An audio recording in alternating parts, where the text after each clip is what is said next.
aquí se me movió, pero bueno, no importa. Los afiloforales era siempre en el filum vacío micota, pero la clase antes la llamaban Hymenomycetes, ¿sí? Y en la clase Hymenomycetes solo había dos órdenes, el orden agaricales y el orden afiloforales, ¿sí? Que es el que nos tiene aquí en la conferencia. ¿Y qué significa? O sea, ¿de qué raíces tiene el orden afiloforales? Bueno, si son griegas o latinas, ahorita ya no importa, pero el A significa sin, el filo significaría láminas y forales, productor o formador. Entonces, son hongos que no forman láminas, o sea, sin láminas, ¿sí? Entonces, no tienen un himenóforo laminar. Entonces, ¿cómo es su himenóforo de los afiloforales? Muy variado, que va, todo lo que no tenga láminas son afiloforales. Entonces, tendríamos himenóforo liso, rugoso, raduloide, hipnoide, poroide y venoso, ¿sí? Que serían los tipos de himenóforo que tendrían los afiloforales. Dentro de las preguntas para responder que me sugirió Fidel, para que ustedes entendieran, es ¿qué pasó con ellos, con los afiloforales, en las nuevas propuestas taxonómicas? Aún podemos hablar de ellos. ¿Cómo debemos entonces de aquí se me tapa con lo de los videos de cómo entonces de referenciarlos? Y hay grupos monofiléticos dentro de esa categoría taxonómica, ¿sí? Entonces, esas son las preguntas que me planteó Fidel para resolverlas como parte de, ¿sí? Entonces, pues vamos a ver qué son los afiloforales. Bueno, aquí tenemos un collage de fotos de hongos que van desde gasteroides, tremeloides, agaricoides, boletoides y algunos poliporoides presentes aquí, ascomicetos, ¿sí? Y vemos el Macrocibe titans que encontró René Andrade allá por Tapachula, Chiapas, en el Soconusco, ¿sí? Entonces, bueno, es un collage nada más para darnos una idea. Estos serían los organismos que tendrían himenóforo laminar, los que pertenecerían al orden agaricales en esa clasificación de Hymenomycetes, ¿sí? Entonces, todo lo que no tenga láminas va a ser afiloforal. Entonces, casi prácticamente van a ser el basurero de los agaricales, ¿sí? Como le llamaba Margulis a los protistas o protoctistas, decía, todo lo que no sea hongo, todo lo que no sea planta y todo lo que no sea animal son protoctistas o protistas. Es un basurero, ¿sí? O sea, porque no están ligados más que a un grupo llamado protoctistas. Ahora ya sabemos que hay protozoa, el sistema de 6 reinos que propone Cavalier Smith en el 98 y en el 2001 lo ratifica, ¿sí? Bien, ¿qué familias tendríamos tradicionalmente en el orden afiloforales? Y aquí la gran pues, ventaja es que tenemos solamente 6 familias en el sistema friesiano, o sea, en el que Fries en 1821 propone, ¿sí? Que teníamos los teleforáceos con himenóforo liso, los meruliaceae con himenóforo venoso, los poliporaceae con himenóforo poroide, idnaceae himenóforo dentado, Clavariaceae, pues tienen himenóforo liso, pero van desde simples de forma de bat hasta ramificados en forma de coral. Y finalmente tendríamos a los Cantarelaceae, que también tendrían himenóforo venoso, pero de consistencia carnosa, a diferencia de los Meruliaceae, que tendrían consistencia correosa, ¿sí? Bien, pero ¿qué pasa? Ahora sí que más de 100 años, como 150 y tantos años después, ¿sí? Donk, todavía en el orden afiloforales, propone 23 familias separadas ya no solamente por el tipo de himenóforo, sino por las características microscópicas como Auriscalpiaceae, Banqueraceae, Gondarceviaceae, y puedo leerles todos, y bueno, ahí tendríamos las 23 familias que abarcaría el orden Aphilophorales en el sistema de Donk, ¿sí? Entonces, pero ya él se basa en características microscópicas y macroscópicas. Finalmente siguen siendo caracteres morfológicos los que definen nuevamente a este orden con estas familias, ¿de acuerdo? Entonces, eso es importante de recalcar. ¿Qué pasa después? En el 95, Hasworth, en el diccionario de hongos que publicaba los británicos, ¿sí?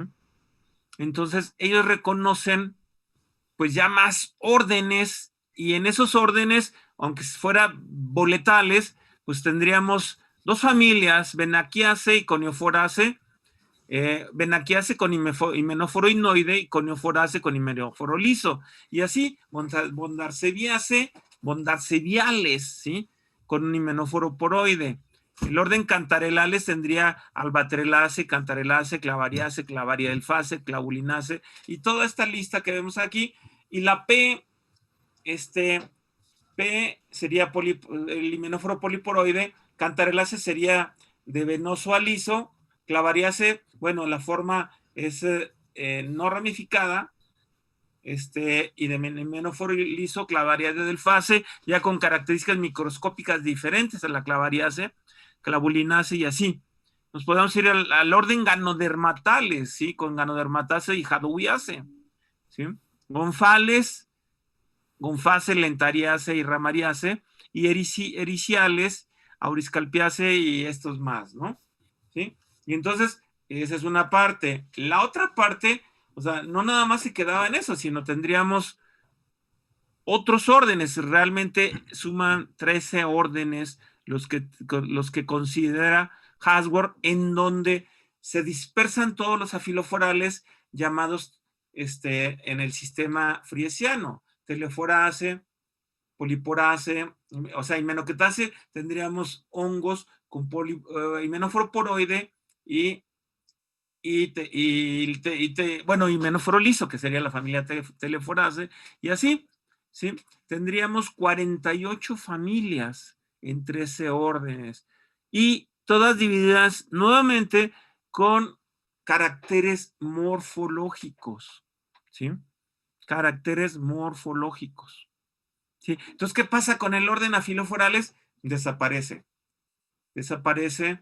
ya como orden, y se distribuyen todos los hongos que estaban dentro de él en el sistema de Hasworth del 95 en 13 órdenes y en 48 familias, ¿sí? En el 2001, en el mismo diccionario, en donde ya no invitaron a Hasworth, ¿sí? Tendríamos que todos los que pertenecían al orden Aphilophorales son segregados en 8 órdenes, que serían estos: agaricales, cantarellales, boletales, himenoquetales y falales. Ya en el orden falales, Gonfaceae y Ramariaceae, ¿sí?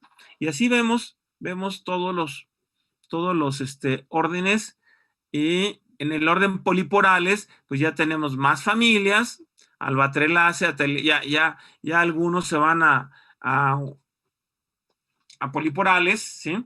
Como familias distintas, y son 18 familias, creo que reconocidas, no las conté ahorita, y en rusulales se ubican 2, 4, 6, 8 familias, y desaparece el orden Esteriales y todos se van a la familia Esteriaceae o Penioforaceae o Lacnocladiaceae, ¿sí? Entonces, o sea, es toda una segregación de el orden Aphilophorales hacia otros grupos, basándose en caracteres nuevamente morfológicos y microscópicos hasta 2001, ¿sí? ¿Qué pasa después? Bueno, esta es la tabla en donde les decía los órdenes un orden, Aphilophorales, 6 familias, que era el sistema friesiano. El sistema moderno de Dong del orden es el orden Aphilophorales con 23 familias. Hasworth pues ya segrega y desaparece el orden Aphilophorales y les da los incluye esas 23 familias, todos los hongos que pertenecían a él, los y agrega en 13 órdenes y 48 familias. Y Kirk lo reduce a 8 órdenes y 44 familias. ¿Sí? Entonces, ¿qué pasa con el orden Aphilophorales? Pues en el sistema de clasificación desaparece, pero nosotros los micólogos que trabajamos para identificar esto, nos conviene seguir utilizando el sistema tradicional o el sistema moderno. ¿Por qué? Porque para ustedes es más fácil entender, ¿sí?, cómo se van segregando más fácilmente en estos dos sistemas, los primeros dos, que en los otros dos, porque ya estamos hablando de que una coniófora es un boletáceo, ¿sí? O es un boletal, ¿sí? Y entonces, así como que dices, bueno, ¿sí? Entonces, esta segregación morfológica en tantos es más complicada de enseñar, ¿sí? Entonces, pues yo prefiero a veces no desaparecer el orden Aphilophorales, llego a una identificación de un género, me voy al sistema de clasificación, ya sea en el Index Fungorum, en el Mycobank, y ya me da la clasificación moderna, ¿sí? La de Hasworth, la de Kirk, o la actual, que es la que se utiliza en taxonomía polifásica. Ahora ustedes dirán, bueno, ¿qué es taxonomía polifásica? Ahorita les digo más adelantito. Ténganme un poco de paciencia. ¿Hasta aquí alguna pregunta que tengan o duda? Bueno, entonces vamos a continuar. Un ejemplo de esto, por ejemplo, en el orden Rusulales, pues que antes era Rúsula y Lactarius y otros, eran algunos hipogeos, pues teníamos caracteres morfológicos muy, muy evidentes, pero ahora le añadimos los corticioides, no sé si ven el cursor, los corticioides, los sinoides y los esteroides, ¿sí? Como el Geniosporium. Sí, este es un Asterion subpilatum. De hecho, la foto es de un hongo de Querétaro. Yo allá en los albores de los 80s y 90s iba mucho a colectar al estado de Querétaro. Ya tiene ahorita varios años que no voy, pero llevaba alumnos y todo eso. Entonces, tenemos una colección muy grande de hongos del estado de Querétaro. ¿Sí? Bien, aquí es donde viene el entender qué es lo que vamos a hacer con la taxonomía polifásica. ¿Cómo debemos estudiar los hongos? Desde dos aspectos, el taxonómico, ¿sí? Entonces, para hacer un estudio taxonómico, tenemos obviamente que ir a recolectar los hongos. ¿Están de acuerdo? ¿Sí? Y al recolectarlos, bueno, hay que identificarlos, clasificarlos y describirlos, ¿sí?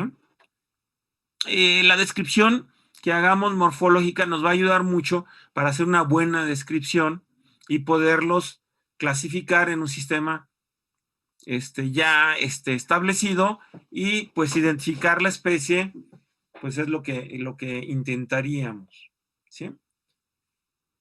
¿Qué caracteres debemos de utilizar para hacer esta identificación, clasificación y descripción? Pues los morfológicos, los ecológicos, los bioquímicos y los moleculares, ¿sí? Entonces, esto es la taxonomía polifásica. El utilizar varios tipos de caracteres, ¿sí?, que nos ayuden a mejorar nuestra clasificación y nuestra identificación o determinación de especies, ¿sí? O sea, el usar todos, ¿sí?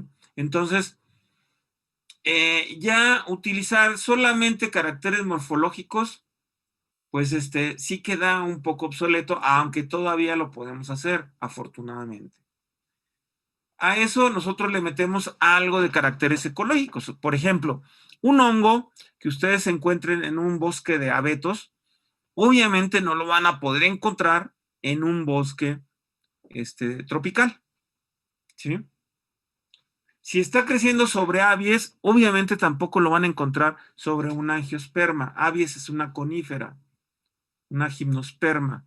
Entonces, sus hongos tienen cierta especificidad de hospederos o de tipos de vegetación, ¿sí? Entonces, a esos caracteres ecológicos nos referimos, ¿sí?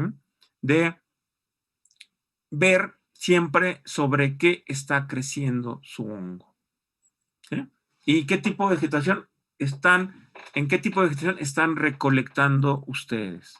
En Querétaro tienen todos los, desde bosques de abetos hasta los tropicales caducifolios, bosque tropical caducifolio, allá en la zona de Jalpan, y yo he encontrado cosas maravillosas por ahí, por esos bosques tropicales. También tienen bosque mesófilo, allá por Landa de Matamoros, ¿sí? Etcétera. O sea, tienen una buena posibilidad de buscar hongos en diferentes hábitats. Y entonces reconocer siempre el hospedero sobre el cual, al menos decir, está sobre gimnosperma, está sobre angiosperma, ya es una gran ayuda, ¿sí? Entonces, a eso nos referimos con los caracteres ecológicos. ¿Qué pasa con los caracteres bioquímicos? Actualmente se está usando la identificación de metabolitos secundarios, ¿sí?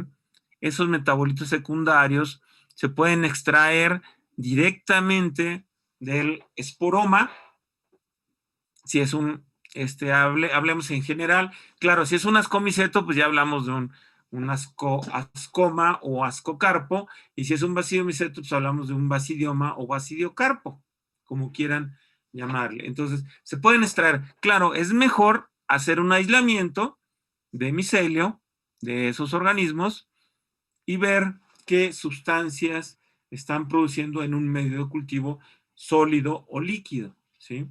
Y entonces ahí ya juega un papel importante que se asocien con un químico que les ayude y que sobre todo que tenga un HPLC, ¿sí? Es un aparato en donde les va a ayudar por resonancia, les va a ayudar a identificar esos metabolitos secundarios, ¿sí? Es complicado y a la vez sencillo. Si ustedes tienen la oportunidad, o sea, realmente no es complicado, lo pueden hacer, no necesitan ser químicos para hacer. Claro, necesitan la asesoría de un químico, pero inmediatamente aprenden como buenos biólogos que van a hacer, ¿sí? Finalmente, esos caracteres o esos metabolitos, pues los van a identificar. Hay muchos trabajos, sobre todo en Gilariace, con el doctor Mark Standler de Alemania, ¿sí? Él se dedica a hacer esa taxonomía polifásica con todos estos caracteres y identifica los metabolitos. Y entonces, la idea es, no todos los hongos producen los mismos metabolitos, ¿sí? O a lo mejor pueden ser a nivel de género, a lo mejor pueden ser metabolitos distintos a nivel de especie. Por eso son caracteres bioquímicos, ¿sí? Finalmente tenemos los caracteres moleculares, que son los marcadores genéticos que ustedes van a utilizar para secuenciar a través de una técnica también aparentemente complicada, pero si ustedes la llegan a dominar, es tan sencillo y lo pueden hacer sin ningún problema, ¿sí? Es obtener ciertos marcadores, el ITS, el 28, el RPB2, 1 y 2, el factor de elongación 1 y 2, y una serie de marcadores, la beta tubulina, etcétera, etcétera, etcétera. Lo ideal es, claro, lo ideal es hacer una, una, una secuenciación de preferencia de hasta 4 a 6 genes o marcadores genéticos, ¿sí? Eso nos da árboles filogenéticos más estables. Claro, o sea, a veces como nosotros no tenemos toda el poder económico para hacer todos los marcadores que necesitemos, pues bueno, nos conformamos con hacer el IETS y el 28S, y ya a veces, cuando hay un poco más de presupuesto, pues te animas a hacer el beta-tubulina o el factor de elongación o el RPB 2 o 1, etcétera, etcétera, ¿sí? Lo que al unir nos dan y hacer el alineamiento, que sería la siguiente, bueno, a través de la PCR obtenemos la multiplicación de esos marcados, bueno, de esas secuencias, y ya que lo pasaste por la PCR, bueno, pues lo mandas a secuenciar a, a un laboratorio. Normalmente muchos laboratorios están en el extranjero, ya hay laboratorios mexicanos, a veces sale más barato secuenciarlo en los laboratorios extranjeros, ¿sí? A veces. Entonces ya dependiendo de la cantidad de dinero, manda a secuenciar y, oh, sorpresa, de repente tu hongo vacío micota regresa como una secuencia de Aspergillus.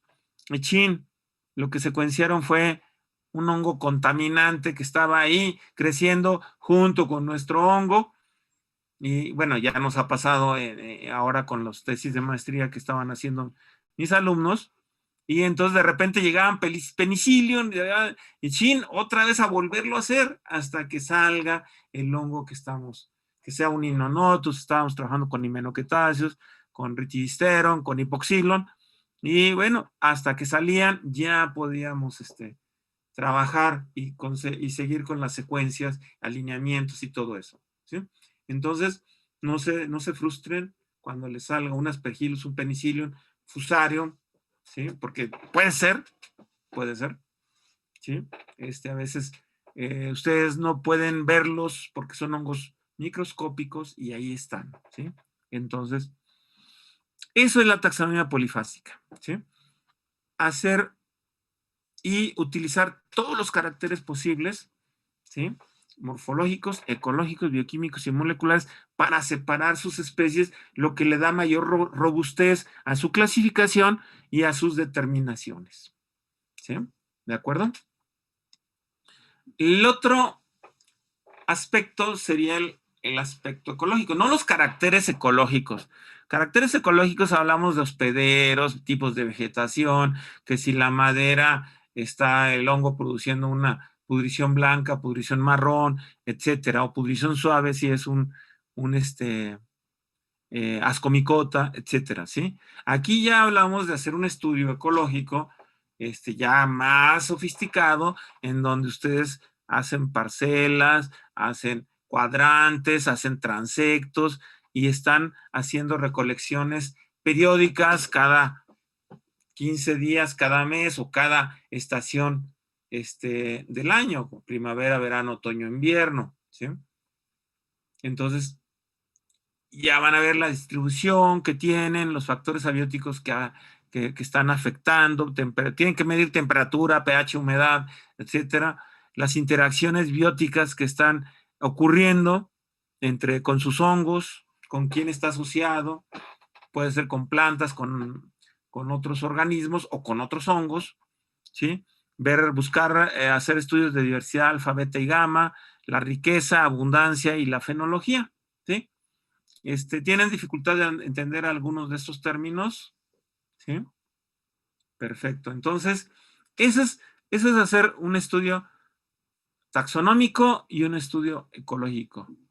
Si pueden hacer los dos, tienen que hacer los dos a veces, porque para hacer ecología tienes que identificar los hongos con los que estás trabajando. Y para identificarlos, pues bueno, vete aunque sea la taxonomía con morfología y ecología, con los caracteres ecológicos, y si bien ya entrar a los complejos de especies, etcétera, entonces siempre hay que buscar una buena identificación de los hongos, ¿sí? A esto le llamamos recolección. Ahí estamos en el estado de Durango, ahí haciéndonos pato, como que estamos colectando esa ganoderma. Vean la parte color marrón que hay debajo del basidioma son las esporas que está el hongo que ya soltó y quedaron ahí impregnadas en toda esa sustrato, ¿sí? Puede ser dentro de la madera, en el suelo, la hojarasca, etcétera, ¿sí? Entonces, hay que recolectar los hongos, ¿sí? Una vez recolectados, pues hay que guardarlos en organizadores. Claro, esa ganoderma no va a caber en este organizador. Entonces tenemos que llevar bolsas. Ahora, antes usábamos canastas. Ahora hemos visto que es más eficiente llevar bolsas de estas que venden en el Walmart, esas verdes, o que venden en la comercial mexicana, que te venden bolsas así como plastificadas, más resistentes, y pues hacerse de esas. Yo cada vez que voy al supermercado a comprar a la comercial mexicana, siempre me traigo 2 bolsas. Ahorita ya tengo como 50 bolsas, pero ahí las tengo. Luego mis alumnos, maestro, ¿no me presta una bolsa? Y entonces ahí estás, supliendo, pues, órale, ahí está, ¿sí? A los tesistas, ¿no? Entonces, este es un organizador y son de plástico. Este tiene dos capas, una de cuadritos pequeñitos, y si levantamos la levantamos, abajo son compartimentos un poco más grandes y nos caben hongos más grandes. Claro, esa ganoderma nunca nos va a caber ahí, ¿de acuerdo? Por eso traemos la bolsa, y nos la llevamos y ya después pues tomamos los datos. Aquí las fotografías, ahora ya cualquier celular toma una fotografía y hay celulares que toman fotografías magníficas, ¿sí? Con una buena resolución. Y ahora le añades un lentecito que te cuesta 50 pesos con un macro, hasta los hongos pequeñitos estás fotografiando, ¿sí?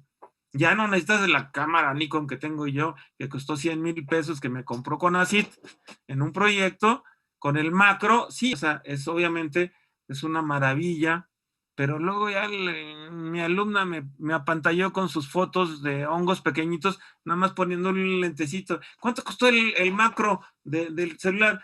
40 pesos. Y dices, ay, yo que tengo un macro de 100.5 que costó 16,000 pesos, ¿sí? Y la cámara que costó 70 y tantos mil sin el lente, con el puro cuerpo. Entonces dices, ¿qué onda? O sea, ya con 40 pesos y el celular ya me están, ya están compitiendo, ¿no? Y qué bueno, eso pues es maravilloso, porque ya un celular, pues bueno, o sea, es más fácil que el alumno pues pueda tomar fotografías. Es más difícil que un alumno se pueda comprar una cámara profesional, o semiprofesional, y pueda tomar fotografías buenas. Y yo sigo utilizando la cámara fotográfica, con lente, y tomo, pues, todas las fotos que están viendo fueron tomadas con una cámara, ¿sí? Profesional o semiprofesional, ¿sí? Hasta ahorita bueno, sí traigo 2 o 3 con celular, pero son porque el artículo que tenía no podía, entonces lo tuve que tomar foto en la computadora, en la pantalla de la computadora escritorio, y luego pegarlo aquí, mandármelo por correo, y luego bajarlo, y luego insertarlo en el PowerPoint, ¿sí? Entonces, algunas fotos las van a ver, pero son de texto, son de figuras, son cladogramas, etcétera, ¿sí?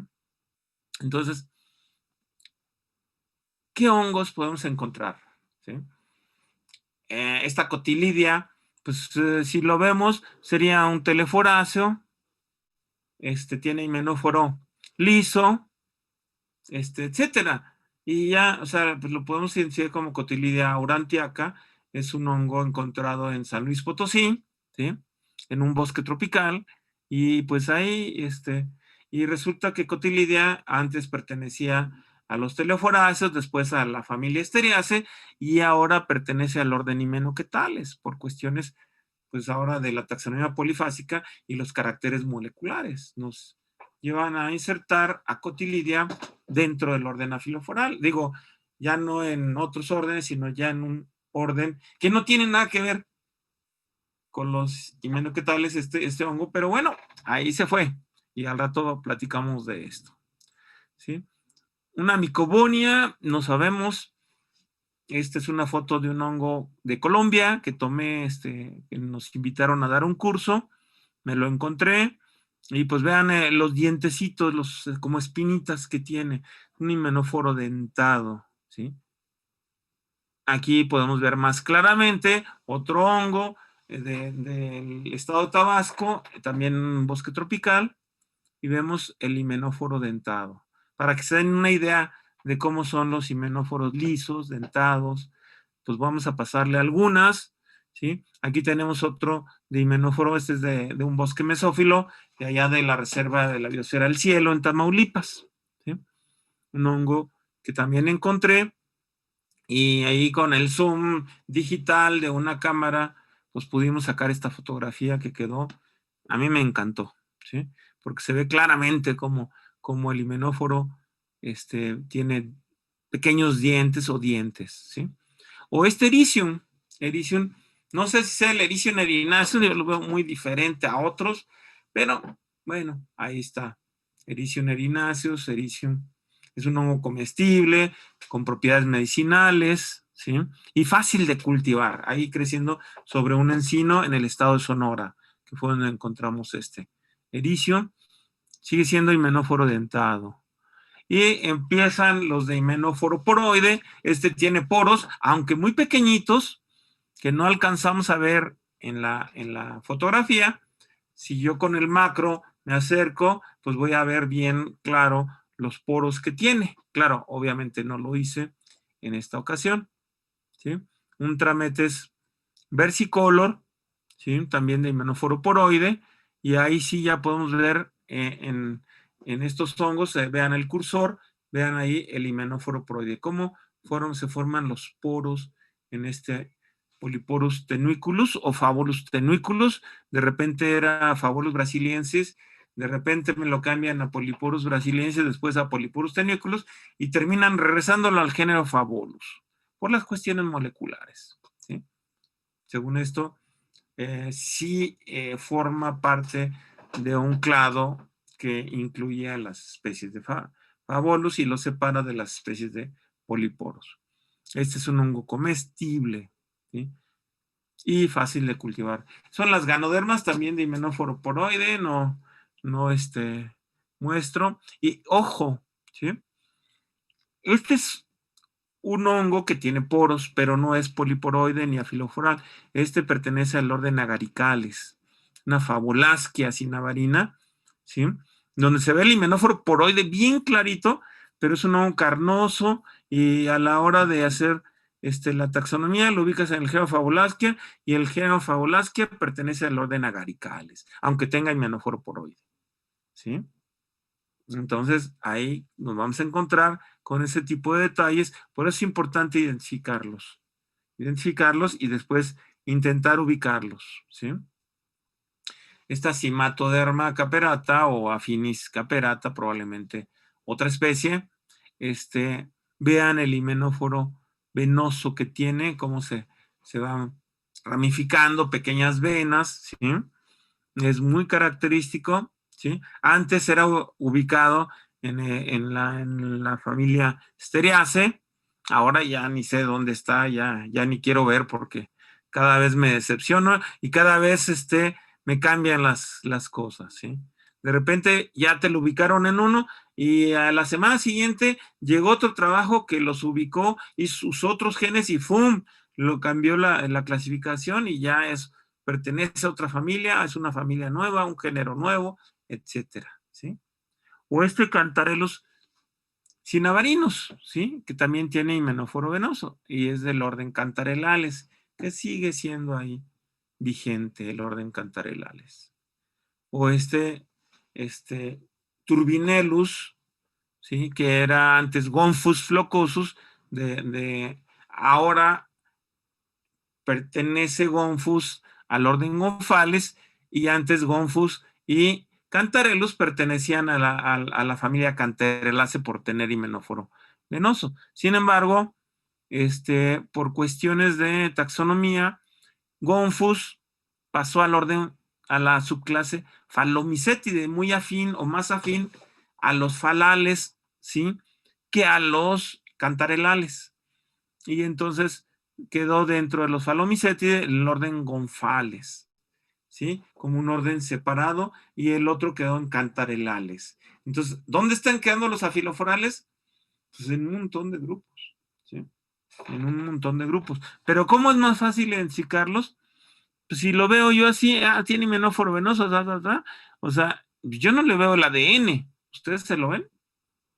Tendrían que extraerlo, ¿sí? Entonces, es más fácil ubicarlos morfológicamente primero o intentar, y a lo mejor van a formar parte de complejos de especies.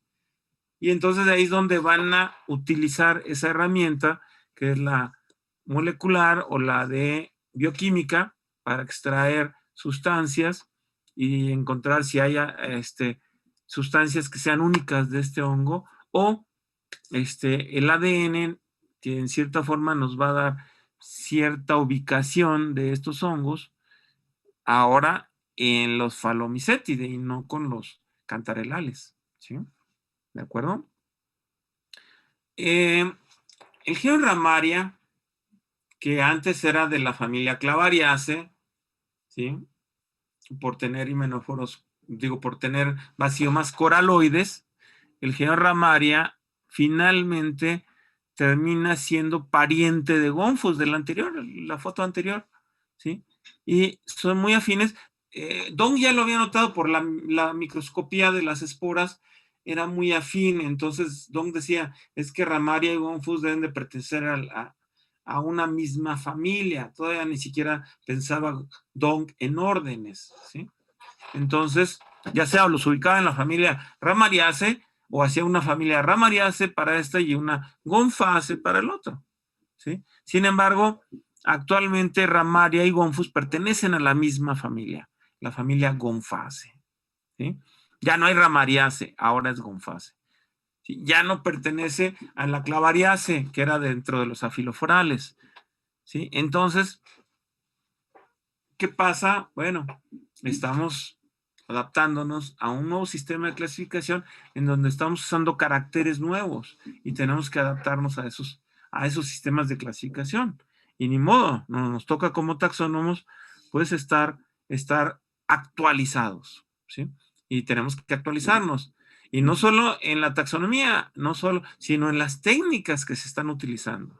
Y a los que mandas, pues son a tus alumnos, ¿sí? A ver, apréndete esta técnica y ves, o sea, y la técnica es muy fácil, secuenciar, pues finalmente es una técnica que puedes aprender y que tienes que hacer variaciones, tienes que hacer varias cosas, ¿no? ¿Sí? El problema es interpretar los árboles. Ahí es donde no es más que un taxónomo experto es el que te va a enseñar a leer esos árboles, ¿sí? Y tú puedes decir, yo veo estas ramas, pero bueno, entonces ahorita vamos a intentar interpretar unos árboles para que vean que, pues es sencillo siempre y cuando tengas todo el conocimiento general de un taxónomo, ¿sí? Los taxónomos a veces somos pues no nos toman en cuenta para muchas cosas, pero finalmente si nos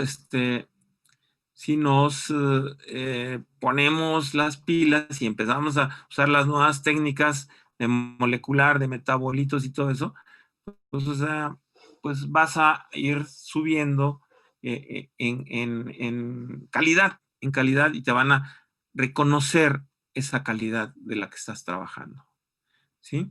Otra ramaria, vean, no son nada parecidas, y a todas las que eran amarillas le llamábamos ramaria flava, ¿sí? Y entonces empiezas a hacer morfológicamente esas separaciones, después haces las separaciones microscópicas y después haces la biología molecular, la ecología, etcétera, los caracteres, a qué está asociado, etcétera, etcétera. Y entonces tienes una buena base para decir, esta es una especie nueva y la describes como nueva, ¿sí? Y entonces, pues te vas haciendo de tus especies nuevas como taxónomo y pues eso te va a ir dando reconocimiento, ¿sí? Y ojo, ¿sí? Este es un hongo coraloide, ¿sí? Y se parece a las ramarias, ¿sí? Sin embargo, antes llamado Clavicorona pyxidiata, que era de la familia Clavariaceae, después lo siguieron manteniendo en la familia Clavariaceae, y ahora este hongo y este género Artomyces pyxidiatus, que es la misma especie, está ubicada en el orden Agaricales, ¿sí? Y ya no es un gonfal, ya no es un Clavariaceae que pertenece al orden Cantarellales, ¿sí? Ahora es un agarical y es un incerta sedis. ¿Qué quiere decir eso? Que todavía no le encuentran nombre a la familia, ¿sí? O sea, está por ahí formando un clado, pero no se junta con ninguno, y entonces, pues todavía no se atreven a darle el nombre de la familia, Artomycetaceae o lo que sea, ¿sí? Es un incerta sedis, pero dentro, a nombre de familia, pero dentro del orden Agaricales. Ya no es un afiloforal. Bueno, sigue siendo afiloforal, pero es un afiloforal que pertenece al orden Agaricales. No tiene láminas. Entonces, ¿qué está pasando? Muchas cosas. La genética, el ADN, nos dice que la morfología ocurrió muchas veces en el contexto evolutivo entre el paralelismo, entre la coevolución, ¿sí? La convergencia, etcétera, ¿sí? Y entonces en agaricales también hubo todas las formas, resupinadas, poroides, clavarioides, coraloides, etcétera, ¿sí? Hubo una y luego los otros grupos también tuvieron todas esas separaciones, ¿sí? Y entonces, pues, para nosotros como maestros, ¿sí? Para mí, para Fidel, como maestros, pues seguimos usando el concepto de afiloforoides o del orden afiloforales, y ahora manejamos los que tienen poros como un grupo morfológico al que llamamos hongos poliporoides. Todos los que tienen himenóforo poroide y que tengan cierta consistencia, que va desde corriosa hasta leñosa, pertenecen a este grupo, porque hay algunos carnosos, como Favolasquia, que tiene, características de un agarical, ¿sí? O de un agaricoide. ¿De acuerdo? Entonces, esta clasificación de grupos morfológicos es muy importante que ustedes la aprendan, ¿sí? Porque es como van a ir ubicando, ¿sí? Ustedes ven aquí este hongo, es un Heterobacidium anosum y es un poliporoide. Sin embargo, pertenece al orden Rusulales dentro de la familia Bondarceviaceae, ¿sí? Ahora, antes era la familia Poliporaceae. Este que ven aquí, igual con el cursor, es una Fuscoporia o un Inonotus, que antes era de la familia Poliporaceae y ahora es del orden Hymenoquetales, ¿sí? Y así podemos ir viendo, bueno, todos estos, a excepción de este Tricaptum, ahora que antes era Poliporaceae, y ustedes lo van a encontrar en los libros de Rivarden en la familia Poliporaceae. Sin embargo, ahora pertenece al orden Hymenoquetales y aún todavía no le dan familia, porque es incerta sedis. ¿De acuerdo? Entonces, es más fácil ubicarlos por grupos morfológicos. Es un poliporoide, y si ustedes saben por poliporoides, las claves llegan fácilmente a los géneros, ¿sí? Por caracteres morfológicos. ¿De acuerdo? Claro, si ustedes toman un fragmento y le hacen el ADN, pues bueno, o sea, también lo van a ubicar en un grupo, sin necesidad de meterse a claves, sin necesidad, pero tienen que ser toda la técnica.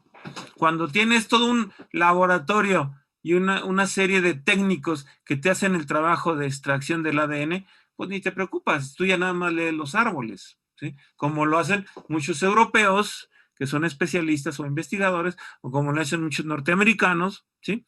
Pero los latinos, pues tenemos que echar la talacha. Tenemos que hacer la talacha y hacer las extracciones, ¿sí? extracciones, enseñarle a los alumnos y después que los alumnos también estén aprendiendo esta técnica y después ya les enseñas a leer los árboles, ¿sí? Y allí tenemos diversos hongos poliporoides, ¿sí? Que se separan morfológicamente por tener un himenóforo poroide. Después vienen los teleforoides, que son los que tienen el himenóforo liso, ¿sí? Ahí vemos himenóforos lisos, Sparapsis, Sterium, aunque se me fue esta Tremelosifa gelatinosa, que es un tremeloide, pero antes fue colocado por ahí en algún Sterium, que después, caray, tiene otros caracteres y es un tremelomicete o un sebacinal, del orden sebacinales, ¿sí?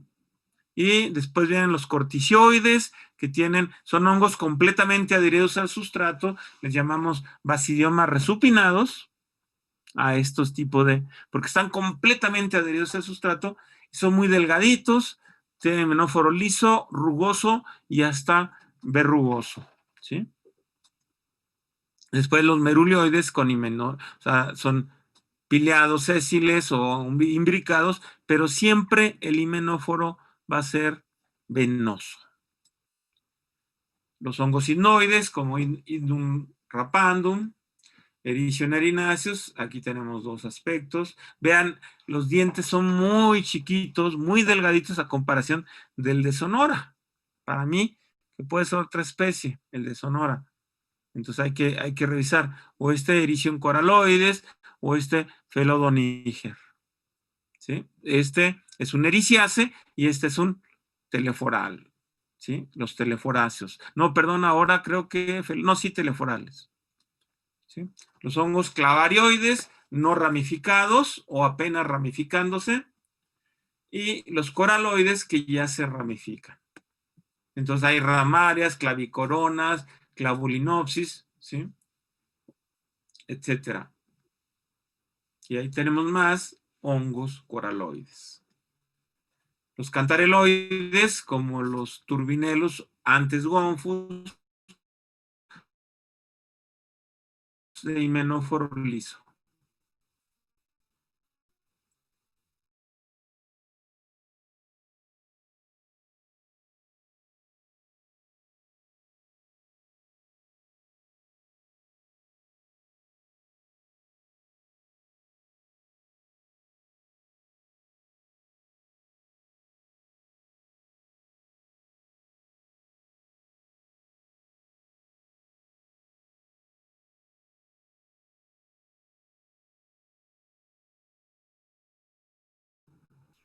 Sí, es lo que me acabo de dar cuenta, que creo que se trabó. A ver, déjeme ver si está en la lista de participantes. No, no lo veo. A ver, se Se me hace acaba que de se... desconectar. Ya no aparece su presentación. A ver, ahorita que regrese. Bueno, como les decía, Ahí está. Ah, Ya regresé, o no sé qué pasó. es que creo que se Vamos a trabó tu volver a comp. compartir. Ahí está. Ahí está. ¿Sí? Aquí nos quedamos en los agaricoides. Esquizofilo comune era parte de una familia también de afiloforales, esquizofilaceae, que ahora ya no es, ahora ya es del orden agaricales, ¿sí? Entonces, como les digo, el orden afiloforales, pues nos va a ayudar un poco a, a definir grupos, a definir géneros, etcétera, y podemos seguir utilizándolos, ¿sí? Desaparece en el sistema de clasificación actual, pero nosotros como maestros preferimos seguir usándolos con estos grupos morfológicos de agaricoides, poliporoides, signoides, etcétera, ¿sí? Aquí tenemos el género Pleurotus, igual, Pleurotus, Singer los incluyó el género dentro de la familia Polyporaceae, después lo hicieron dentro de Pleurotaceae, dentro del orden Afiloforales, y ahora pertenece al orden Agaricales, también en su familia Pleurotaceae, ¿sí? Ya no sería lo que antes era una afiloforal, ahora sí es un verdadero agarical, o del orden agaricales, todos los Pleurotus, ¿sí? Bien, nos preguntábamos si había grupos monofiléticos en afiloforales. Sí, los orden himenoquetales eran siempre reconocidos como un orden monofilético porque incluía grupos morfológicos bien sólidos, como ahorita mencionamos las características. Igual el orden poliporales era un grupo monofilético dentro de afiloforales, ¿sí? O sea, como familias, Poliporaceae, familia Hymenochetaceae, que después subieron a nivel categoría de órdenes, eran grupos monofiléticos muy estables, ¿sí? Hasta que no llegó la biología molecular, ¿sí?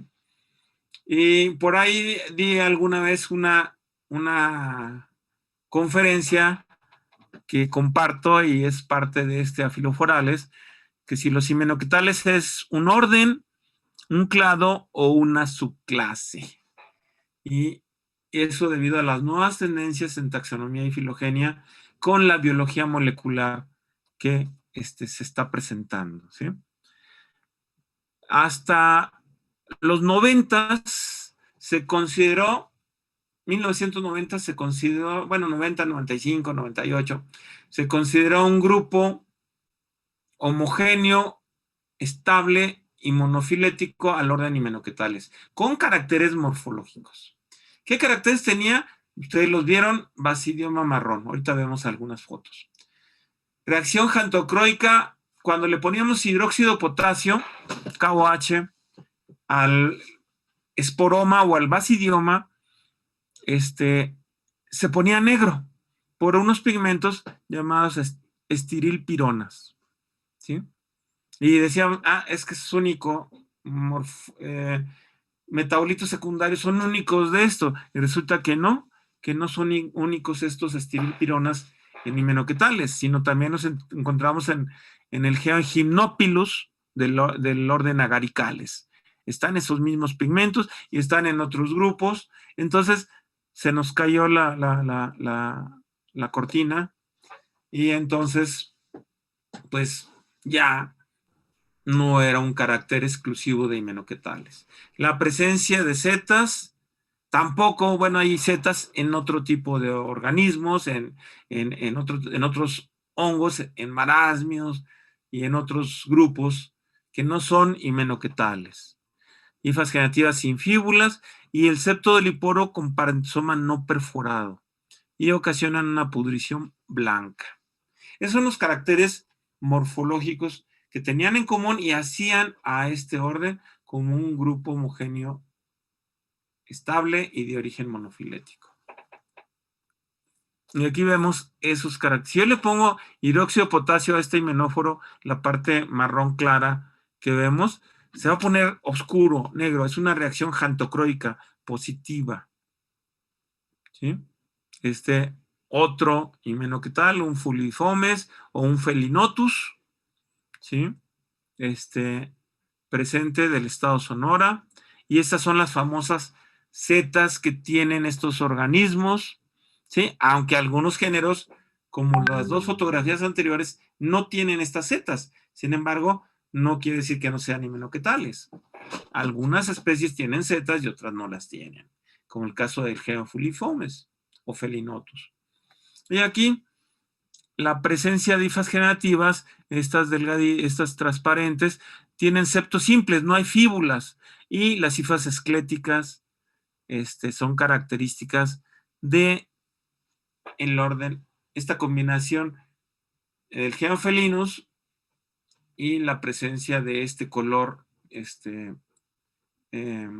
en las hifas, ¿sí? Esos pigmentos que se tornan negros en KOH como reacción xantocroica, ¿sí?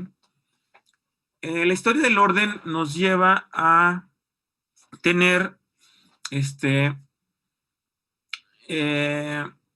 Patuilar los consideró como series de Igniares, porque él veía las setas en el himenóforo, y entonces les llamó que son de la familia Polyporaceae, pero de la serie de Igniares, ¿sí? Corner, pues él vio más bien la reacción jantocroica y los pasó a una serie que le llamó jantocroica. Dong los pone en la familia Hymenocetaceae, y en el 64 considera 19 géneros de la familia Hymenocetaceae. Y Overwinkler en el 77 los pasa al orden Hymenocetales. Y hasta aquí somos felices, es morfológico, todo muy bien, padre, ¿sí? Continuamos. Fiasson y Niemöller hacen un análisis, análisis filogenético, pero con la taxonomía numérica, ¿sí? Él le da valor a los caracteres y hace un análisis y encuentra que se separan dos subórdenes. Él incluye a Phaeolus como parte del orden Hymenocetales. Y Phaeolus se sale de los caracteres morfológicos, y además ocasiona una pudrición marrón. Y Coltricia, pues aparentemente era una pudrición blanca, pero resulta que era ectómico rizógeno, ¿sí? Y entonces el otro suborden, Hymenocetine, separa estos autores en tres familias: Hymenocetaceae, Inonotaceae y Felinaceae, con estos géneros, ¿sí? Boydin fue uno de los primeros en utilizar la biología molecular y analizó el ITS de 360 especies de afiloforales. Este análisis permitió con certeza que el orden Hymenocetales era aceptado porque formaba un clado único, ¿sí? Monofilético, y con las tres familias Hymenocetaceae, pero ya mete en lugar de Inonotaceae a Coltriciaceae y a Felinaceae. O sea, él ya no utiliza la familia Inonotaceae que utilizaron Fiasson y Niemöller, ¿sí? Hibbett y Donaghey hacen el mismo análisis. Bueno, más bien, el análisis que hizo Boydin coincide mucho con lo que habían hecho Hibbett y Donaghey en el 95, ¿sí? Empieza aquí la era de la biología molecular, no quiere cambiar, ahí está. Y esos son los famosos árboles filogenéticos basados en genes, o en este caso le añadimos el parentosoma. ¿Qué es el parentosoma? Si ustedes recuerdan, el doliporo tiene, es vaciomicota, es un poro en el cual hay una membrana que cubre ese poro. A ese le llamamos parentosoma. Y estos son de parentosoma perforado y estos son de parentosoma no perforado. Y habíamos dicho que los hymenocetales nada más tenían parentosoma no perforado, pero aquí estos ya están considerando a otros grupos que se metieron en el clado de los hymenocetales que tenían parentosoma perforado, pero genéticamente se metían aquí. Entonces, los hymenocetales ya tenían especies con parentosoma no perforado y con parentosoma perforado, ¿sí? Y ahorita vamos a ver ese tipo. El parentosoma era exclusivo de los bueno, no exclusivo, sino se presentaba en los, el no perforado en los hymenocetales, pero estas especies, Hyphoderma, Oxyporus y Rignella, este es un corticioide, este es un poliporoide y este es un agaricoide. Estos tres se meten en el clado de los hymenocetoides, pero tienen parentosoma perforado, y entonces, pues, ¿qué hicieron? Bueno, pues vamos a añadir la característica de no perforado y perforado al clado, ¿sí? Aunque ustedes los ven, no se parecen nada a los afiloforales, y aquí está, ¿sí? Aquí tenemos estos clados, aunque aquí, bueno, aquí en la letra C, no sé si ustedes vean en la letra C o también les tapa la cámara, ¿sí? Es un agaricoide que no tiene nada que ver con estos, ¿sí? Y entonces, este tiene dientes y no tiene nada que ver con estos, ¿sí? Con los himenoquetales. Sin embargo, pues es el clado, y aquí está el clado. No se asusten, todavía lo voy a aproximar más, ¿sí? Pero este es el clado que estos autores, Larson y colaboradores en 2007, nos presentan en el clado de los himenoquetoides, ¿sí? Y entonces vemos letra A, B, C, D, E y F. Son todos los clados que ellos encontraron. Y vamos a analizarlos. Este es el orden himenoquetales, ¿sí? No sé si lo alcanzan a ver o también les estorban las fotos, ¿sí? El orden himenoquetales es todo el clado F. Para mí sería el verdadero orden himenoquetales. Yo lo pondría, este es el orden himenoquetales. Y el clado himenoquetoide es la subclase himenoquetomicetide, ¿sí? Para mí sería una subclase todo este clado, ¿sí? Y en el clado himenoquetales del orden tendríamos la familia Inonotaceae con estos géneros. Este es un clado, vean aquí empieza el clado de la familia Inonotaceae, incluye a todos, ¿sí? Pero los chinos dirían, no, aquí tenemos dos familias, la Inonotaceae y la Fulviformes o la de Filoporiaceae o la de otra, ¿sí? Pero yo me inclinaría a que esta es la familia Inonotaceae. Estos son Inonotus, Inocutis jamaicensis e Inocutis diophilus. Finalmente viene otra rama, aquí está, ¿sí alcanzan a ver el cursor? ¿Sí? Es una rama que nos lleva a la familia Hymenochetaceae. Y todos estos pertenecen a la familia Hymenochetaceae. ¿De acuerdo? Y estos pertenecen a la familia Felinaceae. ¿Sí? Hasta aquí estábamos padre. Pero ¿qué pasa? Ay, bueno, es un Felinus artostaphili, en Artostaphilus pungens, un arbusto llamado manzanita, ¿sí? Pero fuera de aquellos, pues, todavía nos falta, ¿dónde quedan estos? Estos son familias nuevas, Onia, Porodedalia, estos felinos conchatus y occidentalis, las fuscoporias. Sí, aquí tendríamos otra familia o qué está pasando, ¿sí? Son varias familias, una familia, dos, tres familias. Esto no está contemplado y hay que ver o aumentar el número de genes para ver si esto se rearregla y se reubican, ¿sí? Viene la letra A, B, C, D y E. Son otros clados, ¿sí? Entonces, empezamos con el clado E, que sería el orden, según yo. O sea, esto no es válido, ¿eh? No están nombrados, pero yo le estoy dando nombres. Este es el orden Corticiales, con dos familias, Coltriciaceae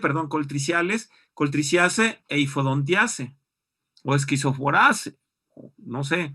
Este clado pues queda afuera, quién sabe qué será, pero tiene que dársele nombre. A lo mejor es otra orden con 3, 4 ahí, ¿de acuerdo? Y entonces, Coltricia y Coltriciela, que tienen todas las características de los himenoquetales, resulta que se separan. ¡Fum! Y todos estos no tienen características del orden himenoquetales, pero pertenecen al clado de los himenoquetoides.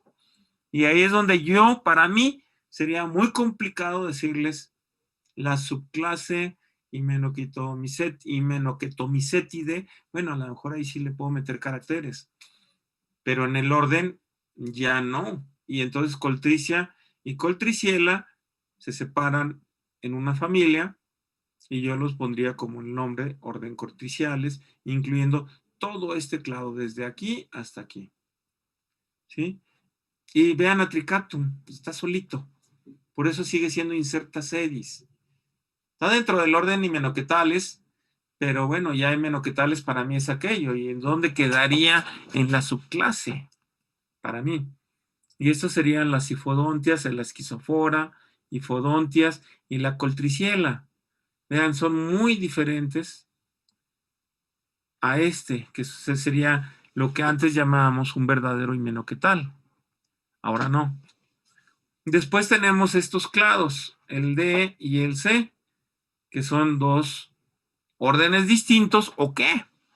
Serían órdenes, aquí está marcado este y aquí está marcado este. O me voy aquí a orden y todos estos es un orden y entonces hay que interpretar y hay que ver en dónde quedan. Para mí este es un orden y para mí este es otro orden. ¿De acuerdo? Y nuevamente el clado B, que es más grande, entonces sería este un orden o este un orden y este otro orden. Habría que ver, o este es un orden y este es una familia y este es otra familia. ¿Y este dónde quedan los oxiporus y orodontias y todos estos? Pues el clado A se va a otro orden, ¿sí? A otro orden. Y entonces es como ustedes tendrían como taxónomos que ver e interpretar todo este árbol. Es complicado, pero si tienes las bases taxonómicas y tienes una visión de taxónomo, entonces puedes interpretar. Yo interpreté de esta manera, ¿sí? El orden hipodermatales, que sería este uno, todos estos, ¿sí? Todos estos. Pero este ya está fuera. Y estos, pues bueno, aquí estos dos son los grupos externos, pero Oxyporus, que está dentro del clado, para mí sería a lo mejor otro orden o qué sé yo. Y esta es la Cotylidia, que ya hemos visto, un Tropicoporus tropicalis, un Fulvifomes, sí. Esa es una interpretación que di al orden himenoquetales. Ahora, ¿qué hay en la nueva clasificación? En 2019 salió esta publicación, Notas, Outline and Tiempos de Divergencia en Basidiomycota. Son 70 autores, el cual, bueno, me honro en que me fui invitado a participar en esta publicación y ahí por ahí aparece mi nombre en esta publicación, ¿sí? Y es la nueva clasificación de los Basidiomycota de todo el filum, ¿sí? Esto es el clado donde se presentan los grupos, ¿sí? Principalmente los Agaricomicotina. El subfilum Agaricomicotina incluye 3 clases: Agaricomicetes, Tremelomicetes y Dacrimicetes. Aquí están incluidos los 3 grupos. Estos son los Phalomicetes. Estos son todos los Agaricomicetes, la subclase, ¿sí? Con el orden agaricales, boletales, etcétera. Y algunos insertaceidis, que está los poliporales, los himenoquetales, estos ya no tienen nombre, no tienen subclase. Los poliporales también están fuera, no tienen subclase, etcétera. ¿Sí? Pero Phalomicetidae y Agaricomicetidae aquí están. Para mí, bueno, pues a lo mejor aquí podríamos darle nombre a todos estos o separarlos o qué sé yo. ¿Sí? Entonces, este es un cladograma del subfilum Agaricomicetidae, que es donde estarían los afiloforales. ¿Y qué pasó con los afiloforales? Bueno, primero entendamos que también en este cladograma visto en círculo, aquí lo que tratan es el tiempo en que aparecen en millones de años, ¿sí? Y aquí están, por ejemplo, por aquí están los poliporales, por aquí están los himenoquetales, y así podemos ir viendo, y hay todos los grupos de agaricomicotina, ¿sí? Principalmente, pero por aquí están los rollas y los carbones, que parece ser que son más antiguos de lo que se creía, etcétera. Este es un aumento, ¿sí? Un aumento del orden poliporales, que sería todo esto, Todo lo rosita es el orden poliporales. ¿Sí? Y esta es la clasificación, pero vista en millones de años de aparición. Y entonces aquí nos da, bueno, aquí vemos las cifras, yo veo las cifras aquí abajo, ¿sí? De Boletase apareció hace 98 millones de años, Paxilase, Sclerodermatase hace 38 millones de años, y ya no alcanzo a ver porque a mí me tapan bueno, mi mismo video y el de ustedes me están tapando las cifras, pero yo creo que cuando vean el video, espero que ya no aparezcan esas cifras. Digo, esos videos de nosotros, ¿sí?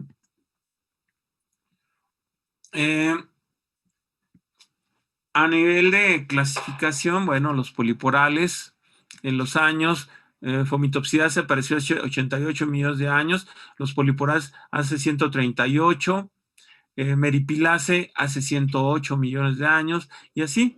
Albatrelase, que es un afiloforal que ahora pertenece a la orden Rusulales, Equinodontase, Penioforase y Esteriase, estos tres eran afiloforales y ahora están dentro del orden Rusulales. Todos los poliporales siguen siendo, todos ellos siguen siendo afiloforales, ¿sí? Y Fodontiase, Serinomycetase, no sé, ya son dacrimicetes, ¿sí? Entonces, aquí nos viene dando las cifras en millones de años, ¿sí? Y en amilocorticiales tenemos afiloforales, ¿sí? Una familia, 10 géneros y no sé cuántas especies, no lo alcanzo a leer. En boletales teníamos una familia, Conioforase. Cantarelales, pues sí, serían los afiloforales de la familia Cantarelaceae. Corticiales también serían afiloforales. Gleofilales también serían afiloforales. Confales y menoquetales. Y poliporales, en rusulales también tenemos varias familias, ¿sí? Entonces, esta es la nueva clasificación a la que nos vamos a enfrentar, ¿sí? O tenemos que enfrentarnos, ¿sí? Y en este artículo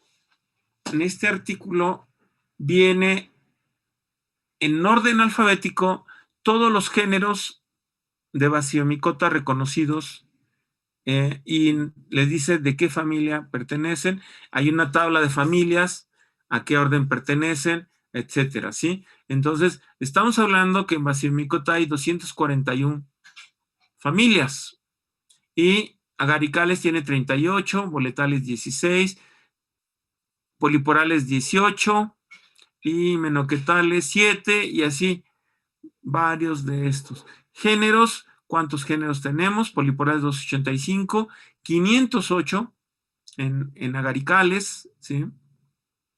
Y así podemos ver todos los géneros. Y cada uno de estos géneros que están aquí enlistados, los 1928 géneros de Basidiomycota, incluido Pucciniaceae, Ustilagina, Pucciniomycota y Ustilaginomycota, están descritos cuántas especies tiene cada género, a qué familia pertenecen, y ustedes se van a la lista y les da una lista en orden alfabético de órdenes dentro de las clases, dentro de los fila y subfila, ¿sí? Este artículo, obviamente lo tengo, coautor. No sé si lo tengas, Fidel. No sé, Fidel, ya se durmió Fidel. Sí, Creo sí que lo se tengo. desconectó. En la UAC tenemos acceso a Fungal Diversity. Ok, a Fungal Diversity. Entonces, ahí está, por si quieres pasárselo a ellos, para que vean lo que es el trabajo que se hizo.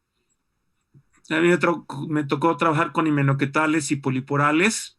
También me metí con algunos grupos que conocía de otros grupos de afiloforales, y también ahí estuve corrigiendo, agregando, etcétera, etcétera, etcétera, ¿sí?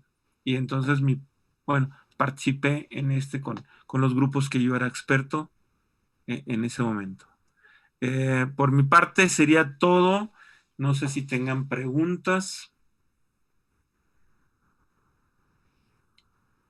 ¿sí? ¿Alguien tiene alguna duda o alguna pregunta? ¿Quieres que deje de compartirla? No, si ¿Dejo de quieres déjala compartir así la por si pantalla alguien. o se va a regresar alguna? Exacto, exacto. Déjala así por si alguien quiere Ok, regresar a alguna. perfecto. Ustedes me van diciendo, de que, alguna pregunta y si hay necesidad me regreso a explicar. ¿Entendieron? ¿Quedó o fue En muy el complicada? examen va a venir. Antes el género ramaria estaba considerado dentro del orden de los y ahora está considerado en el orden de los, ¡Sas! Sí lo ¿no? dije. Sencillito, sencillito. ¿Eh? Exacto, exacto. Sí. Sí. El género Cotilidia antes estaba en los y ahora está en los. Ajá. Fácil, ¿no? Ujú. Y bueno, está grabada la esta, pueden consultar,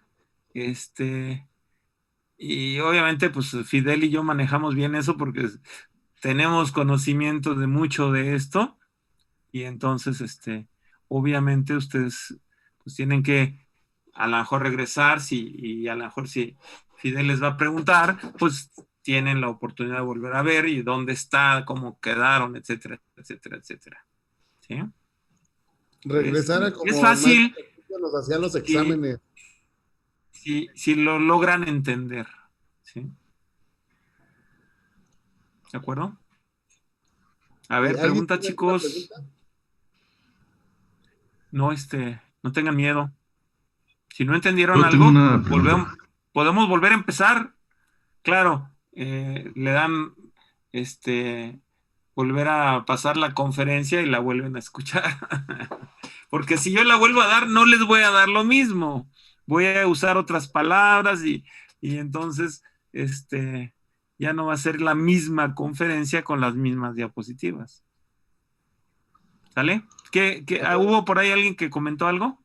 Sí, Alejandro. A ver, Yo Alejandro. eh, tengo una pregunta un poquito básica con respecto a Ajá. lo que mencionaba al principio de la plática, porque mencionaba que al Sí. momento de que mandaban secuenciar el hongo que se estaba estudiando, resultaba que salían pues contaminantes, ¿no? Esa es Ajá, la así principal es. problemática. Ahora, la pregunta que me surge de bote pronto es, ¿por qué no se hacen los cultivos o qué tan incorrecto sería en el eje que tiene del estudio que se va a realizar? Ajá.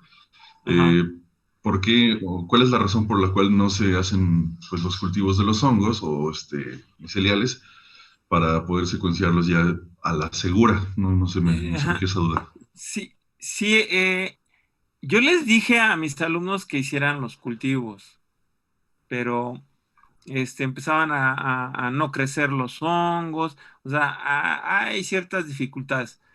Es cosa de persistencia, ¿sí? O sea, hay que continuar y volver hasta que lo logres. Yo les enseñé, y no necesitas lugares muy asépticos. Yo trabajé con la gente de Bélgica, con el doctor Connie Dicock, salimos a campo con él y él se salía afuera del hotel, se salía al balconcito y empezaba a hacer sus aislamientos. Lo que hacía él es con un mecherito de esos de alcohol, ¿sí? Pues esterilizaba la zona, la esterilizaba, ponía papel aluminio y esterilizaba y ahí le cortaba un cacho al hongo y lo hacía, trituraba y tomaba pequeños pedacitos, pero la caja de Petri la ponía al revés. Entonces, la del cultivo quedaba volteada, sacaba la del cultivo, pero no la levantaba así, sino la levantaba tantito, entonces agarraba con una pincita, ¡pum! Y hacía tres, insertaba tres pedacitos del hongo y ¡pum! Lo sellaba, ¿sí? Entonces, aquí la persistencia es estar revisando y estar revisando. Si empezaba él a ver que por ahí empezaba a contaminar, a crecer una colonia antes de que formaba esporas, ¡pum! O sea, con un bisturí Nuevamente hacía lo mismo y lo botaba, lo cortaba y lo botaba, la parte contaminada. Y seguía él observando sus cultivos, ¿sí? Ya al eliminar el contaminante del cultivo, y entonces empezaba a ver un poquito de crecimiento, y entonces traía unos frasquitos con agua no destilada, con agua, y entonces veía crecimiento, cortaba el pedacito con el cultivo de su hongo y lo echaba en el agua y así se lo llevaba. Y esa caja de Petri, que era una caja de 10 no cuál, de pequeñita, ¿qué te gusta? De 4, 3 centímetros de diámetro, ¿sí? La desechaba, ya, la tiraba. Ya había logrado su aislamiento. Cuando había Sí. 2, 3 crecimientos, los 2 o 3, como era el mismo hongo, los ponía en el mismo frasquito de agua, ¿sí? Entonces, yo logré aislar varios hongos, ¿sí? Que me pegaron, ¿sí? Y se los llevé o sea, él tenía o sea, ellos en Bélgica, en esa universidad tenían el tercero o cuarto lugar en número de cepas. Tenían más de 35,000 cepas de hongos, ¿sí? Y los conservaban de cuatro maneras: liofilizados, en congelados a 80 grados bajo cero, en agua y en aceite mineral. Esos 4 tipos de conservarlos. Y o sea, el más barato de todos era el agua, en agua. Tú echabas tu cultivo, como es, en agua y lo mantenías en un cuarto en refrigeración entre 8 y 12 grados. ¿Sí? Tan fácil. Y ponerlos no agua destilada, porque en agua destilada decía Connie que se morían los hongos porque no tenían sales. Y el agua destilada se usa para medios de cultivo para evitar que tengan sales, ¿sí? Entonces él decía que el agua natural, obviamente esterilizada, era la mejor para hacer conservar. Y digo, oye, ¿y cuánto te dura una cepa? Cientos de años en agua. Liofilizada, igual. Congelado, igual. En aceite mineral, a veces se llegaban a perder. Pero ahí cada 10 años se recomendaba resembrarlos en aceite mineral, ¿sí? Pero en agua decía cientos de años, así me dijo, ¿sí? Entonces, ¿Y qué hay, por ejemplo, o su opinión en torno a los que ahorita están como de moda, los cultivos líquidos, que, por ejemplo, utilizan jarabe de maíz, por ejemplo? ajá, pero generalmente lo usan para hacer extracciones de metabolitos. Cuando tú usas No. ese cultivo líquido en un medio nutritivo, lo que tú estás queriendo es que el hongo crezca y te produzca metabolitos, ¿sí? Tú vas a utilizar lo que te quedó, o sea, el hongo lo vas a extraer, ¿sí? Y vas a utilizar el líquido para ver qué metabolitos estás usando, ¿sí? El medio líquido nutritivo es para extracción de metabolitos secundarios principalmente, o que está el hongo produciendo, ¿sí? Entonces, ahí sería en ese caso. No lo puedes usar para conservar porque el hongo te va a estar creciendo, creciendo, y si no lo tienes en agitación, se va a ir la nata para arriba. Tiene que estar constante agitación, agitado, agitado, para que se formen las esférulas y el hongo tenga contacto con todo el medio cultivo y pueda seguirse nutriendo y crecer, formar las esférulas y producir los metabolitos secundarios que tú quieres que produzca, ¿sí? Ya Entonces, entiendo, muchas es esa gracias. la función de un medio líquido nutritivo. Puede ser diverso, o sea, depende de lo que tú quieras obtener. Por ejemplo, Ujú. el ácido cítrico se utiliza una cepa de Aspergillus niger en la industria y los contenedores miden 100 metros de alto, Meten el medio nutritivo, meten el hongo y meten oxigenación o aireación que esté burbujeando para que el hongo esté y te esté produciendo ¿qué? El medio de cultivo es específico, que te esté produciendo ácido cítrico en ese medio. Y entonces tú lo tiras y el del medio vas a obtener tu ácido cítrico. Y obviamente tienen estandarizada la técnica para producir toneladas de ácido cítrico, que es el digamos, metabolito secundario de los más utilizados en la industria de dulces, conservadores, de muchas cosas. En muchas cosas nos encontramos el ácido cítrico. ¿Sí? No, ¿Alguna ok, otra muchas pregunta? gracias. Sin miedo. También, Yo tengo una. Ricardo, A ver, un poco de que ¿alguien no dijo se yo tengo una?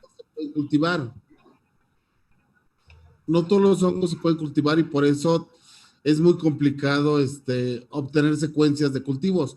O quieres obtener secuencias de muestras de herbario, de hongos que fueron colectados hace muchísimos años y que ya no los encuentras. Entonces, obviamente, esos hongos, pues no puedes obtener su cultivo. Lo único es las muestras de herbario que alguien dejó y, y muchas veces esas muestras, pues a mí me salió un nemátodo, ¿no? Por ejemplo, en una secuencia que era un nemátodo. Y yo, no, pues sí, era un hongo. Yo lo vi y era un hongo. Sí, Sí. pero pues, seguramente por ahí algún hemato dejó huevecillos en el espécimen y a la hora que se secuenció, pues salieron secuencias de nemátodos, ¿no? Entonces, Así esos es. son los riesgos que se corren cuando se trabaja con especímenes de campo. Ya. Exactamente. Ahora, Ricardo, ¿tú cómo dirías que vamos en México en cuanto a conocimiento de la microbiota? Específicamente en esto que antes llamábamos a filoforales. ¿Crees que Ajá. ya conocemos un 5%, que ya conocemos un 10%, Te, y ya nada más nos falta el moñito para llegar al 100%? te vas a asustar de mi respuesta. Ah, caray, a ver. Tenemos que volver a hacer la microbiota de México. Ah, ¿Y tú sabes sí, por qué? sí. Porque la manita muscaria es europea y no existe en América. El Ujú. Fomitopsis pinicola fue europeo y hay 3 especies en Norteamérica ya secuenciadas y definidas. De esas 3 especies están en Canadá, Estados Unidos y creo que tenemos 1 o 2 de esas especies. Fueron nuevas. Fomitopsis felino robustus o Fomitiporia robusta solo es europea y la hemos identificado mucho. Y resulta que son 1 o 2 o 3 especies, una conocida, Calquinci, y otras van a ser nuevas. ¿Sí me entiendes? ¿O sí me entienden? Esa ganoderma, ¿es ganoderma? No, es Fomitopsis. Ah, es un Fomitopsis, exactamente. ¿Sí? Estaba sobre Entonces, Avie. hay que hacerle, creo que es, no me acuerdo cómo se llama la que crece sobre avies, ¿sí? Entonces, ya no es pinícola, porque pinícola solo es europeo. Ganoderma lucidum lo hemos identificado mucho, pero no existe Sí. en América, ni siquiera existe en China. En China ya le dieron nombre. La Ganoderma lucidum era europea. Y entonces, imagínate todos los nombres europeos que utilizamos a manita panterina, manita cesárea, manita Lacunosa. gemata, o sea, más aparte échale los de Norteamérica, que Ujú. tampoco los micorrizógenos que hay en Norteamérica existen en México. Entonces, Fidel, tenemos que volver a ponernos a trabajar. Nuestros maestros hicieron lo más que pudieron basándose en floras europeas con las técnicas que había en ese momento. Y lo hicieron bien, pero ahora nos estamos dando cuenta que la manita verna va a ser una manita neotropicalis, ya le van a dar nombre, Ujú.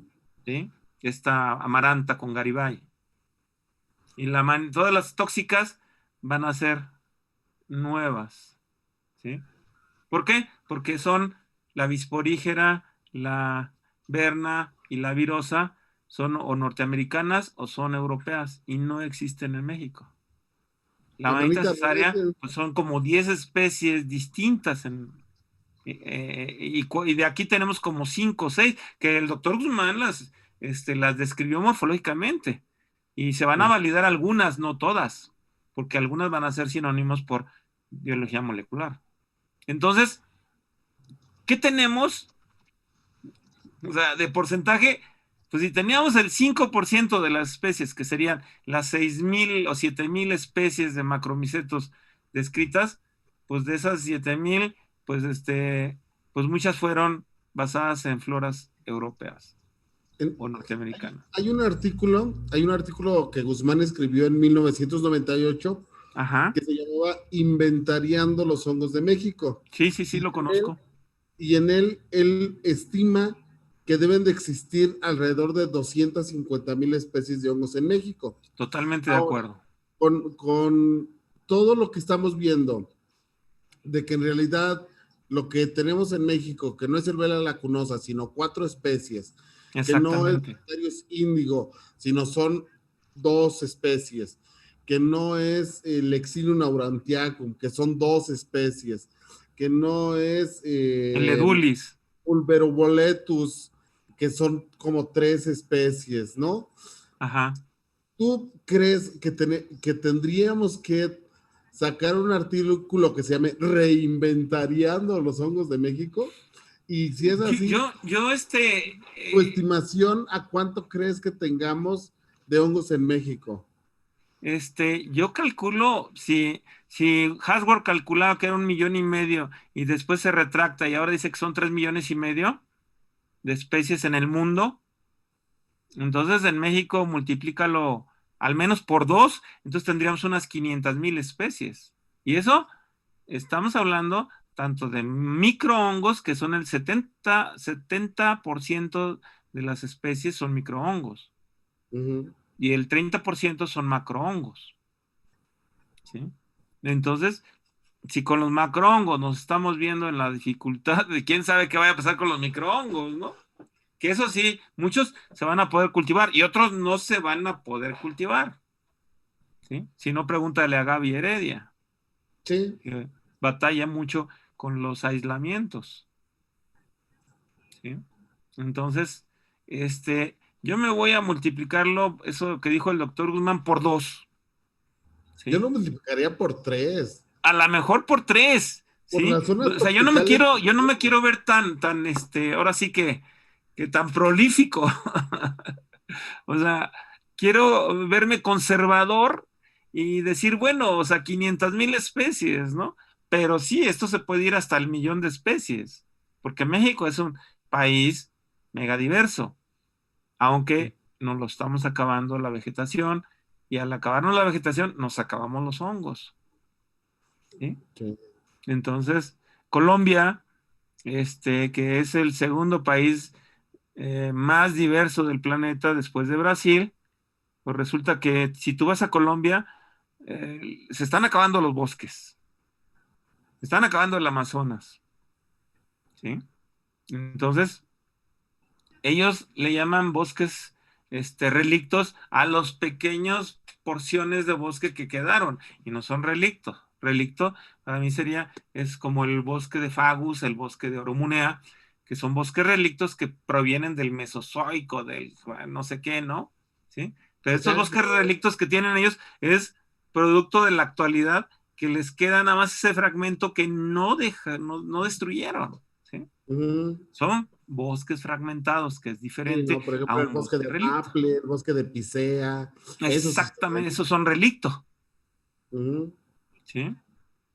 Pero llega el que tumba los bosques y entonces ya valió gorro, nos vamos a quedar sin agua, esto. Ahorita estoy trabajando con un municipio en San Agustín Etla, en Oaxaca, y estamos reforestando. Ellos me decían, tenemos 15,000 árboles de pinos micorrizados. Y yo dije, a ver, y se los certifiqué, y sí, el 99% de los árboles estaban micorrizados. ¿Quién se los micorrizó?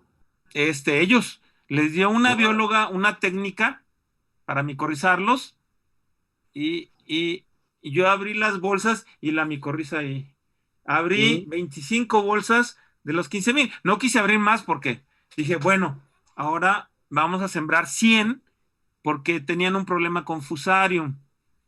Conafor les dio como 10,000 pinos, ¿sí? Y de los 10,000 pinos que sembraron de Conafor, se murieron los 10,000 porque los traían Fusarium. O sea, se los dieron ya con Fusarium. O sea, no hubo cuidado en el invernadero. Y entonces donde sembraron, yo le dije, tú tienes un hongo, un pino micorrizado. Vamos a hacer la prueba y vamos a sembrarlo ahí donde murió ese por Fusarium. Vamos a sembrar 100 en un lugar y 100 en otro, porque sembraban varios. Al mes siguiente fuimos y el pino sigue vivo y hasta creció como 10 centímetros más. De un mes nada más. ¿Por qué? Llovió, tiene la micorriza, por lo tanto el hongo y la planta pues, se ven favorecidos y el pino tiene 10 centímetros más de tamaño y no se ha muerto. ¿Qué quiere decir? Que la micorriza del hongo está protegiéndolo del Fusarium que estaba ahí, porque lo sembramos exactamente donde se había sembrado y ahí estaba, es más, quitábamos la planta muerta y ahí mismo, ¡fum!, sembrábamos. ¿Sí? Pues qué bueno que los asesoró esta bióloga y les enseñó. O sea, les dio una técnica. Obviamente le preguntamos qué hongos son, no sabe. No, porque seguramente hizo un licuado de esporas y con ese licuado de esporas. Yo lo que ahora dejé comprar, les dio Conafor encinos no micorrizados. Entonces le dije, vamos a recolectar Lactarius, hongos de encino comestibles. Lactarius colectamos a manita cesárea y ramaria en encinos. O sea, los van a licuar y Lactarius índigo lo vas a sembrar en 25 arbolitos de encino. Lo vas a licuado, ¿sí? Pero lo vas a dejar fermentar 3 días, porque eso favorece la germinación de las esporas. Por ahí lo que yo había leído. Y entonces, la manita cesárea, y entonces se están sembrando. Sí va a ser en esta semana, sí va a ser ya la inoculación de esos hongos molidos o licuados. ¿Sí? A ver. Sí. ¿Sí? La bióloga les vende un producto. Y ese producto lo echan en una tambo de 50 a 100 litros de agua, lo disuelven y eso es lo que están inoculando. Hacen 2 inoculaciones en almácigo, hacen la primera, se lo llevan a bolsita y le vuelven a hacer la segunda. Y aparte le añaden algunos nutrientes, ¿sí? Y entonces el éxito fue rotundo. Solo el 1%, y eso ya nos dimos cuenta, el 1% no estaba micorrizado porque algunos que se iban a sembrar, ya no, déjame prendo el foco a ver si no, se iban a sembrar y no tenía, o sea, al abrir la bolsa se caía el arbolito porque no tenía la micorriza. Se zafaba de la bolsa el arbolito porque la raíz no formó micorriza y entonces se reventaba, o sea, simplemente el árbol se caía de la bolsa. Entonces fueron como unos 20 arbolitos de los 2,000 que se iban a sembrar. Entonces yo estoy calculando un 1% más o menos. No es menos, ¿no? Pero bueno, ¿sí? Entonces estamos apoyando ahí, la idea es ahora hacer aislamientos de hongos comestibles, ¿sí? Y ver el otro proceso de sembrar en vermiculita con el medio cultivo, inocular ahí los pinos o los encinos, pero con hongos comestibles. ¿Sí? Ok, está excelente. Con hongos comestibles. Eso es lo que he estado apoyando, ¿sí? Déjame. Bueno, muchas gracias. Muchas gracias a todos por su atención. El doctor Valenzuela, él está en el Instituto Politécnico Nacional. Él es el responsable del herbario. Por si alguien quisiera realizar estancias allá en su laboratorio para trabajar en algún grupo taxonómico. El herbario es el ENCB, que es el Herbario Nacional de Ciencias Biológicas.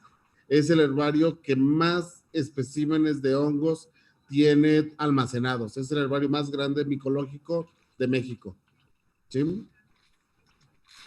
Estoy tratando de abrirla, a ver si hay más luz. Ahí va.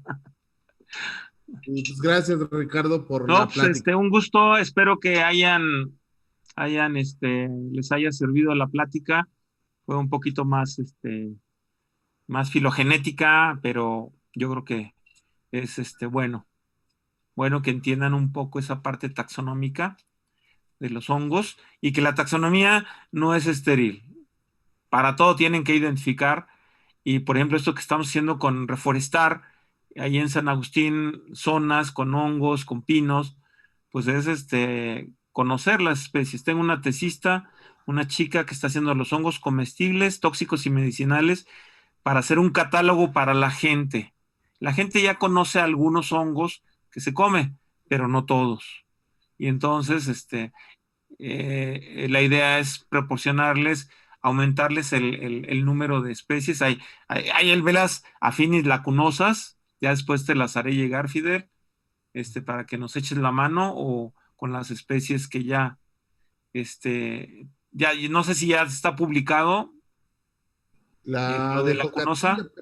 se envió a apenas se envió a Fitotaxa hace como 3 meses. Ah, ok. La del Vela Jocatoy. Pues es rápido Fitotaxa, pero bueno, a mí me tardó, ya tengo 2 años esperando un artículo, con segunda revisión. Entonces, a veces los revisores se ponen difíciles y el editor asociado también se me puso muy lento, se enfermó y esto y lo otro, y entonces nos tardó bastante en el proceso de revisión. Sin embargo, otros artículos han estado en 2 meses publicados ya. Sí, sí, a veces hay suerte y a veces no. Sí, a veces, Nosotros llevamos como pero 3 meses. Mackenzie creo que es el que trabaja los ascomicetos, o es uno Ujú. de ellos, es muy eficiente, muy Pues, eficiente. ojalá No sé si te haya tocado como editor asociado. ya pronto entonces tengamos al Vela Jocatoy, que sería la Vela lacunosa de los bosques de Abies del centro de Ah, ok, México. ok, perfecto. Pues un Pues gusto, bueno, chavos. gracias Espero que y les haya agradado la plática y les haya Claro que sí, muchas servido. gracias. Cualquier cosa, pues pídanle mi correo a Fidel, con mucho gusto. Tengo bibliografía para compartir, artículos, etcétera, de todo este proceso. y entonces nos Muchas vemos el gracias. miércoles. No, gracias a ustedes. Nos vemos el miércoles a las 8. Gracias. Gracias. Gracias. Gracias. Adiós. Gracias. Hasta